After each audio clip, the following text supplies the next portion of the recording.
Hello everyone, my name is Ramya Srinivasan. The title of this talk is Biases in Generative Art, a causal look from the lens of art history. This is a joint work with Kanji Uchino at Fujitsu Research of America. We are very happy to be talking at the CVPR workshop on ethical considerations in creative applications of computer vision. Here's a quick outline of this talk. First, we'll discuss what generative art is. Then, I'll motivate the problem of biases in generative art with some illustrations. Then, I'll quickly go over the main contributions of this work.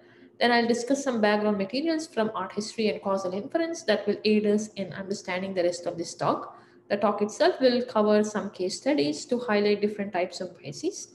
And finally, I will conclude with some pointers which should hopefully aid designers and developers of generative art platforms. So, what is generative art? Generative art refers to art that, in part or in whole, has been created by an autonomous system. By autonomous, we mean any non human system that determines the features of an artwork. It could include traditional processes such as tiling, but more commonly, computer generated art and AI based generative art is quite synonymous with generative art. In the rest of this talk, generative art refers to AI based generative art. Indeed, AI based generative art has become very popular. The images on this slide illustrate two such AI based generative art. On the left is the very famous portrait generated by a GAN model that sold for over 400,000 US dollars. And on the right, you can see three other artworks that were displayed in the prestigious HG Contemporary Gallery. But amidst this growing popularity of AI based generative art, there are also some rising concerns. As you can see on the illustration in this slide, which is showing a racial bias associated with generative art. On the left is the photograph of actress Tessa Thompson, and on the right is a portrait version of the actress as rendered by this platform called AI Portraits. So AI Portraits allows users to upload their selfies and it converts them into the style of famous artists. And here you can see that the skin color of the actress is lightened in the portrait version. And this was a common problem across all dark skinned people. And later it was found that this was because the app itself was trained using 45,000 white Renaissance portraits. So clearly, biases in training data and algorithm could result in discrimination based on sensitive attributes such as race and gender. Not just that, algorithms could also stereotype artists and not reflect their true cognitive abilities. As an illustration, consider this photograph shown on the very left, which has some red flowers in open field. In the center, you can see a Van Gogh version of this photograph as rendered by Cycle GAN model. And you can see that the affect conveyed by the photograph is lost in the Van Gogh version. So the bright, flowery spring season is converted into a dry winter season in the Van Gogh version. And this is much in contrary to Van Gogh's style. As you can see on the very right is a real artwork by Van Gogh, which is an 1888 artwork titled Green Years of Wheat, which is very much similar in its content and intent to the original photograph, having red flowers in fields. And there are several such artworks by Van Gogh. And Van Gogh heavily emphasized on colors and emotions in his artwork, as also substantiated by this quotation by Van Gogh shown on this slide. So, in general, biases in generative art can have long standing adverse socio-cultural impacts. Historical events and people may be depicted in a manner contrary to the original times, and we will see an example of this in one of the case studies as well. And because people have a tendency to believe results from computer generated artworks as opposed to real historical evidence, this could also contribute to a bias in understanding history and come in the way of cultural preservation. So that brings us to the main contributions of this work. So in this work, we investigate the biases in generative art pipeline, right from those that can originate due to improper problem formulation to those that could be related to algorithmic design. And viewing from the lens of art history, we discuss the socio-cultural impacts of such biases and highlight how directed acyclic graphs, or DAGs in short, can help in modeling and visualizing the process of art creation and also understand the different types of biases. So with that, we will come to some background information from art history. These are some terms that I'll be using throughout the talk. So I'll just define them. Art movement refers to tendencies or styles in art which are governed by some common factors such as culture, geography, political dynastical markers, and so on. So they belong to a specific period of time and are followed by a certain group of artists. As an illustration, you can see on the very left is a landscape belonging to the Muromachi period, 1392 to 1573. This is a Japanese art movement. In the center is an Aztec artwork. On the very right, you can see a modern art belonging to the Impressionism art movement. It's a 19th century art movement.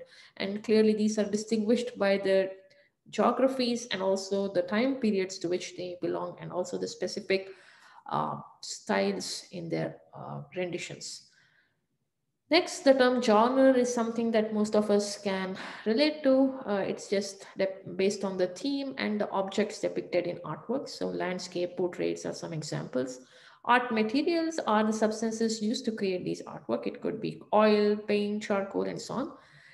This term artist style is a complex concept and very abstract to computationally model because it's governed by a lot of factors, some of which may be observed, but most of them could be not observed as well, such as the cognitive skills of the artist, their influences, their art schools, beliefs, prejudices, and so on. So that's where directed acyclic graphs can be quite handy in understanding the process of art creations.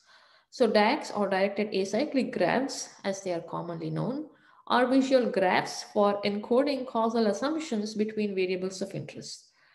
The variables of interest are represented by nodes in the graph, and the directed edges denote the causal relations. So for example, in this DAG shown in this slide, if we think artist is represented by a node X and artwork is also depicted by another node, say Z, then there are several factors that influence the artist and the artwork, and these could include factors like genre G, art movement A, art material M. There could be several other factors, some of which may be even not observable, but this is just an example. And so the causal effects are denoted by the edges between them. So the edge from X to Z captures the causal effect of X on Z. The artist on the artwork. But in order to understand that or quantify that, we have to understand the influence of these other factors, genre, art movement, and art material as well. And this is just one set of assumptions based on the assumptions encoded by domain experts such as art historians. There could be several other DAGs, and it's possible to test for biases under varying such assumptions. So that's where it's more useful to use such accessible visual graphs so that even people from other fields are not necessarily aware of AI-based concepts can encode their assumptions. So the case studies have been selected by surveying various academic papers, online platforms and tools, and they cover different art movements, artists, genres, and art materials.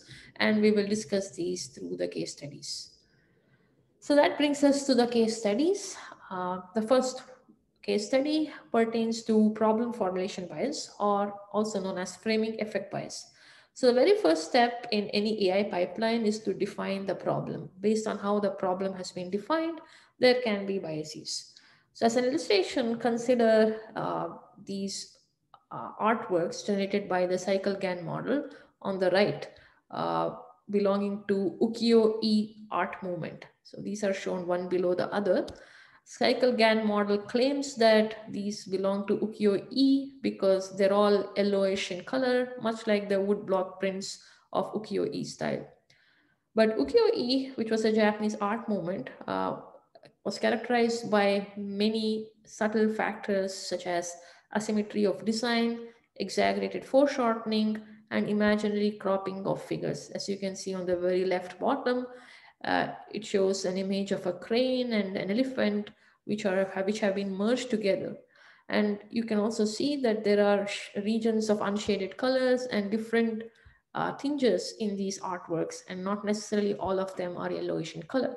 So by defining the problem of modeling art movement as something that is related to just the color features, there is a bias in understanding the nuances and subtleties associated with the art movement.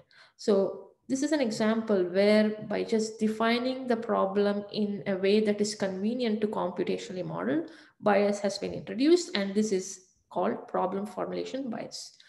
There are different illustrations for this, and we'll just look at one illustration for every type of bias. So once the problem has been defined, the next step in any AI pipeline is to curate a data set. And based on how the data set has been selected, there can be bias. And we already saw an illustration of this type of bias in the AI portraits example, which was trained mostly using white Renaissance portraits. So the selection of artworks in the data set was governed by just one type of artworks, namely white Renaissance portraits. And so that can be visualized by means of this DAG shown here. So going back to our example where X denote the artist and Z the artwork, here you can see another node S denoted by these concentric circles. It's called a selection node, and that is directed, the edge from Z to S shows that the artworks were selected by a certain predefined process, right? Here, because white Renaissance portraits were used in the dataset curation. And so there are a set of conditions known as the selection backdoor criteria, which lists what are the conditions necessary to avoid selection bias. And one of the conditions says that there should not be a path from the output variable of interest and the selection node itself. If there is such a path, then there is selection bias. And clearly in this example, there is a path from Z to S, and therefore there is selection bias. So without looking at the details of the model or looking at the data set itself, by just visualizing this process through this DAG, it's possible to understand different types of bias, in this case, selection bias, and there are different types of data set biases as well. So as an example of algorithmic bias, we will see confounding bias, which arises due to common causes between variables of interest. Going back to the same DAG that we saw earlier, the factors genre, art movement, and art material also influence the artist and the artwork. So in order to understand the causal effect of the artist on the artwork, it's necessary to adjust for these confounders, G, A, and M. And in some cases, there could also be unobservable confounders, such as the artist's emotions, as indicated on this second DAG on the right by these dotted lines. In general, dotted lines denote factors that are not observable. And using rules from causal inference, it is possible to say when a causal effect can be estimated or identified. For the DAG on the right, because there is an unobserved confounder, the causal effect cannot be computed. So in reality, the artist style cannot be modeled because of these unobservable confounders. But if we just overlook even the unobservable confounders, in order to computationally model the artist style, it is necessary to adjust for these confounders, art material, art movement, and genre. And if we don't do that, then there will be bias due to these confounders. Okay, so that brings us to style transfer bias, which is probably the most common type of bias that can be seen in generative art. So style transfer refers to transferring the style of one image according to the content of another. And this can be understood best with this illustration. In the center, you see a Cubist artwork. Cubism is an art movement. So Cubist artwork titled Propellers by artist Fernand Léger. In Cubism, it was common for artists to depict technological advancements of those times. Industrial revolution was just setting in. And so several machineries were depicted in these artworks. And on the very right, you see a futurism artwork by artist Dino Severini. It is titled Armor Trained in Action. In futurism, it was common for artists to depict their opinions about wars and political movements. So they heavily emphasized on kinetic movements and patterns in these artworks. And you can see that the gust of the wind is coming out as this train carrying soldiers is passing through the countryside. On the very left is a translation of the center image according to the style of the right image. So the left image depicts the futurism version of the center image. And clearly, movement, which is a key aspect of futurism, is missing in this translation. So it's merely reflecting the colors of the rightmost image. And so it is not doing justice to the art movement in this style transfer, right? And so that can also be visualized by means of this DAG. Here we use special nodes called R. I mean, you can use any other symbol. Just for reference, I've used R. Basically, they are denoted by these square blocks. These nodes indicate or encode the differences in different environments. In this case, Cubism and Futurism are the two art movements or two environments under consideration. And these variables are denote the differences that can arise in these two environments, or what factors can be different across these two environments. One is the influence of the art movement on the artist and also the genre itself. And this could also influence the artwork itself, right? So that's why we have nodes from R to X and R to Z. And there could also be other unobserved confounders denoted by Y.